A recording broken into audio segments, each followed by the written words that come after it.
सभी को मेरा प्रणाम। मैं आज आप लोग को प्राचीन इतिहास के बारे में बताऊंगा, यानी कि एशियंट हिस्ट्री, प्राचीन इतिहास। एक तो हमने यहाँ टॉपिक डाल के रखा है कि साहित्यिक लिखित स्रोत क्या है। तो मैं पहले बेसिक सा बता दूं कि आपको प्राचीन इतिहास के बारे में, प्राचीन भारत के इतिहास की जानकारी, अगर प्राचीन भारत के इतिहास की जानकारी करना है या उनकी स्रोत के विषय में जानना है तो हमको कुछ बिंदुओं पर, कुछ पॉइंट पे बहुत गहन अध्ययन करना होगा, उसके विषय में जानना होगा। तो आज मेरी फर्स्ट क्लास है प्राचीन इतिहास।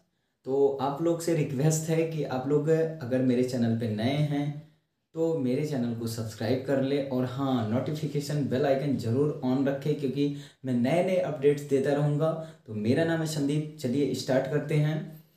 इतिहास अतीत, यानी कि इतिहास अतीत में सभ्यता, यानी कि जो सभ्यता के विकास को सरोकार रखता है। हमें वर्तमान को अध्ययन करना है। अगर हमें वर्तमान को अध्ययन करना है तो हमें प्राचीन भारत का इतिहास, यानी कि देखिए, अब ये मान लीजिए कि हमें इनके विषय में जानना है।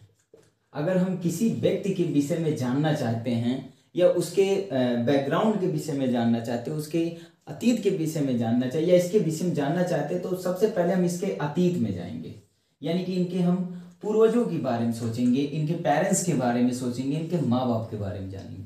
तो ऐसे ही कुछ है हमारा इतिहास, प्राचीन इतिहास, जो हमें जानना होगा, अध्ययन करना होगा। वर्तमान समय को अध्ययन करने हेतु हम प्राचीन इतिहास पढ़ेंगे, अध्ययन करेंगे। इतिहासकारों को इतिहास एवं संस्कृति के पुनर्निर्माण संबंधी कठिन चुनौतियां आई, यानी कि अगर हम किसी के भी विषय में हमें जानना होता है, मान लीजिए अगर हमें इनके विषय में जानना है तो इनके विषय में अध्ययन करने के लिए हमें इनके पहले गांव में जाना होगा, लोगों से कांटेक्ट करना होगा, संपर्क करना होगा कि भैया बताइए वो कैसे व्यक्ति हैं, यानी कि हमें वहां तक पहुंचना होगा। उसी प्रकार जब प्राचीन इतिहास के विषय में जानना था तो जो हमारे इतिहासकार थे उनको बहुत कठिनाइयों को जो है सामना करना पड़ा।